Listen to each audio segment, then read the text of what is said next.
Bismillah ar-Rahman ar-Rahim. Research basics. This is the first chapter we have in part of our course titled Critical Thinking, Creativity, and Research Skills.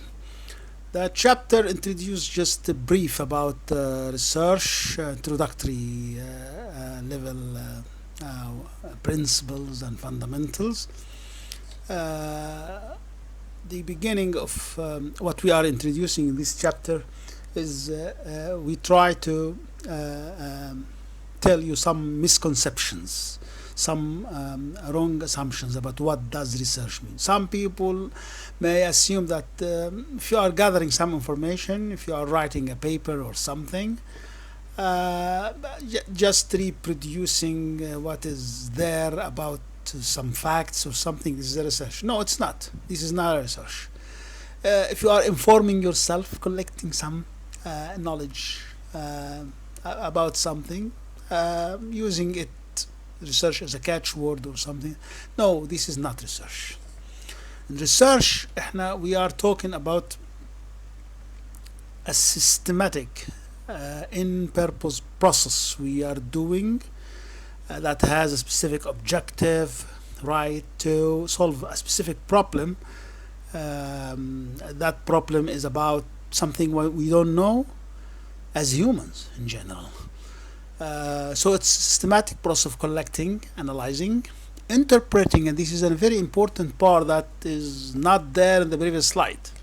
You need to add something from yourself in research. So interpreting information in order to increase our understanding about some phenomenon. So the main characteristics of any research is that we are addressing a problem.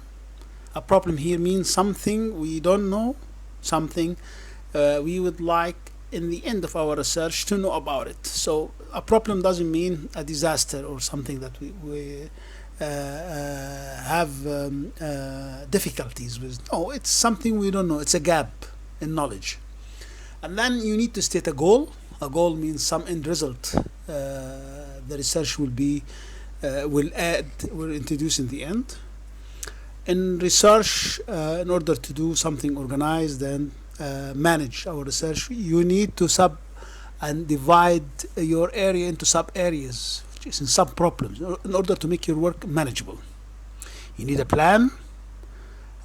You need to guide your research by specific questions, right, and guide your work by some hypotheses and assumptions. In the end, your research should interpret, should give meaning of what you have collected in the end. This, what we are talking about, is cyclic. So we have here these stages: problem, goal, sub-problem, hypothesis, data gathering, data analysis, finding. This is a process of research that has such stages. And we would like you to understand this, that in research we follow some systematic steps like that, stages like that, and we have it like in a cycle here. We begin with a problem, and then we set goal, which means the end result of what we're doing. We divide what we are working in our research into sub areas. So we have a problem for each one. We guide our research by questions and hypotheses. We collect and analyze data, and then we interpret these data. We give them the meaning in the light of questions, the hypotheses, goals we have set from the very beginning. This is the beginning of our chapter. الحقيقة احنا كده we gave the meaning of research in general. Let's start with stage number 1, which is we start with a problem. A problem doesn't mean you are suffering from something. A problem means that there is something we don't know and we need to know about it. So your research, which is mainly information collection and analysis and interpretation, will meet this area that we don't know about. So we advance the frontier of knowledge. That is the main idea of research. We lead new ways of thinking. We suggest possible applications. We pave the way for researchers in the end to extend what we are doing. This is what a problem means. Actually, it's a gap that we need to cover.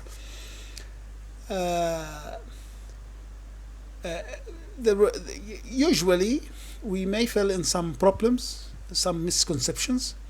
In research problems, you need to avoid from the very beginning. The first one is that research problem is not about self-enlightenment about something. Okay? Research problem is not about comparison between sets of data. It's not about correlating some set of data to another. It's not about answering a mere question, a question that is merely its answer is yes or no. So these are some classical mistakes you need to avoid from the very beginning when you are defining your research problem. That was research problem, the meaning of them. Here we have some tips, some guidelines, or what we call it here, 3 strategies for finding a problem. The first important thing in finding a problem is to read the literature. Why? Because what you're doing in your research is extending what have been researched before, right? So you need to know what happened before you think about what I need to do in the future in my research. So you need to read the previous research. Okay, so from this previous research, you may find some research suggesting something to be future research. You may replicate the same one of these researches, but doing it in a different way, different setting, different sub-problems, may behave differently. You may actually find some contradictory findings that you need your new research problem should tackle or deal with these contradictions. You may even become very challenging and refute, challenge research findings in some of the previous research. So in my opinion, this is the very important strategy for defining your problem, is to read about the previous research and find some problem through these 5 tips. Also, it is always suggested for researchers they attend professional conferences and blend and meet other researchers, look for the advice of other experts in the different areas that need future research. That was step number 1, problem. In research, you need to define what are you aiming at in the end result of your research. Are you introducing some framework, some theory? You need to state that.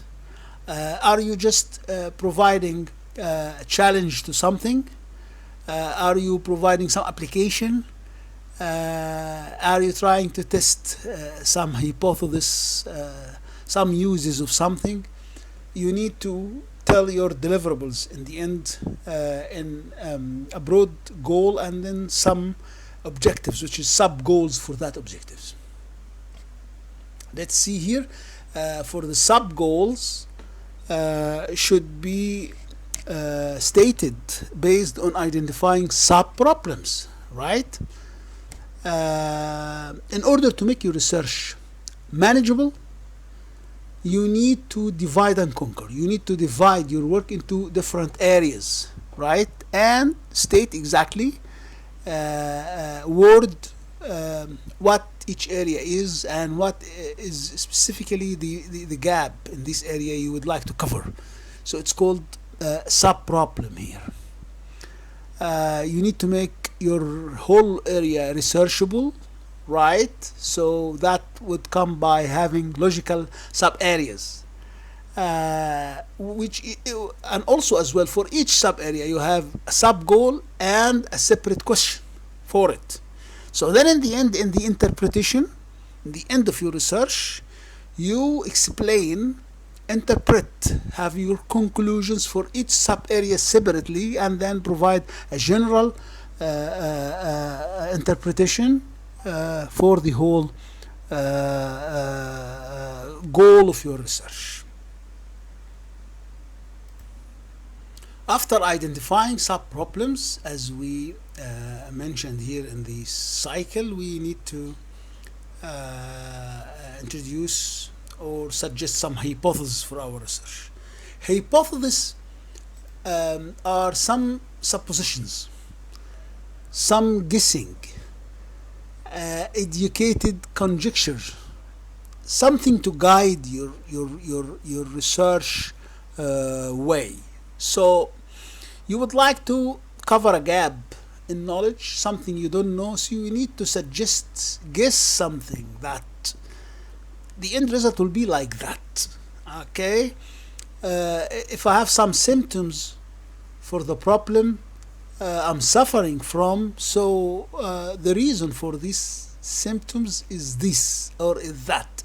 Okay, based on some educated guessing, right? So with this educated guessing, you can move in that way. If you have another one, you move in that one.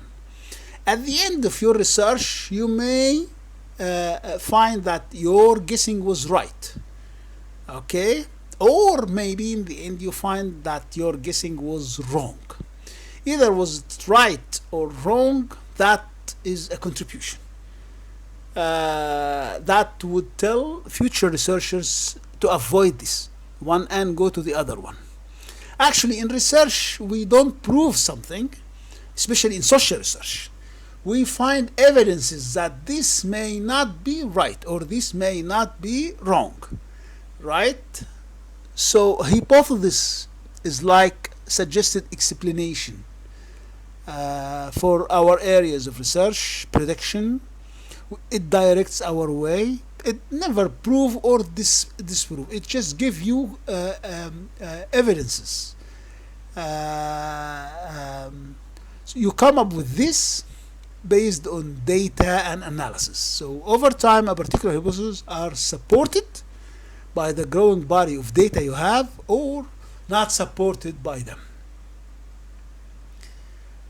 That is hypothesis. It's a very important part, and it's a skill that you need to develop as a researcher. How can you design, build up a hypothesis for your research? After that, based on your hypothesis, your goals, actually before your hypothesis and goals, you need to question the phenomenon, nature you are dealing with. Right? Actually, research start by questioning, right? What something that you don't know about in the phenomenon, and your research start by this question: what happened here? That's the question of what. How this happened? That's the question of how. Why this happened? You need exactly in your research to tell what questions are you posing from the very beginning. Are you, your research will talk or you will deal with the how or what or why or what time and so on. So research questions are very important, and based on what are you questioning, you set your hypothesis and your goals and so on. So it's actually it comes in the very beginning, even up before the goals you are setting for your research. In research, we usually dealing with a theory, and that complete theory probably you are adding something, or you are developing. Hopefully, you are developing a complete theory, but most probably you are adding something to the theory in your research, adding some concepts, some frameworks, some principles, and for a specific phenomenon you are dealing with. Also, in research, you need to state assumptions you are dealing with. Assumptions are the areas you are assuming fixed in your research. You are not researching this, you are assuming them as they are. So they are taken for granted. And for example, if you are doing research in marketing, so you are saying that in marketing I'm researching customer behavior, assuming that economic situation will stay the same. So it's an assumption that incomes will not get higher or lower, right? And I will study customer behavior assuming that, right? In your research as well, it should be clear from the very beginning that your research has some aspects of importance. If your research is not important, don't do it. Yani your research should be from the very beginning something significant that will add to us, or for humanity, or for your company, or for your work, and so on. If you are doing a research, the area, the surface of your research most probably will be very wide. There are many things in your research. Your research for marketing, for example, could be dealing with all customers in Egypt, Arab world, or the whole globe, right? So you need from the very beginning to limit this. Say that I am studying marketing only in Egypt or in Cairo only, right? I am doing my research in a specific product, not all the products. So these are what's called delimitation. These delimitation give limits to avoid collecting information that beyond your problem, actually. So here in this slide we talked about assumptions, importance, and delimitations, and they should be stated from the very beginning. The last thing we introduce in this chapter about basics, it's the first chapter about basics, and we will have another chapter for basics برضو as well, is in the end of your preparation of your research, you propose like this and provide a proposal for your research. Before you do your research, you should write a proposal, especially if you are registering for a master degree or a PhD, or you are having a grant, or you are having a loan, getting money for your research. So they should understand the problem, the sub-problem, the hypothesis, the limitations, assumptions, what method are you using, how are you going to collect these data, and so on. They should approve what your research is all about. When you write proposal and your research is selected, approved, then you get money for your research, or you began your research. What you have written as a proposal become chapter 1 in your research thesis in the end. That was chapter 1 about research basics. We will have chapter 2, inshallah, research basics 2. Thank you.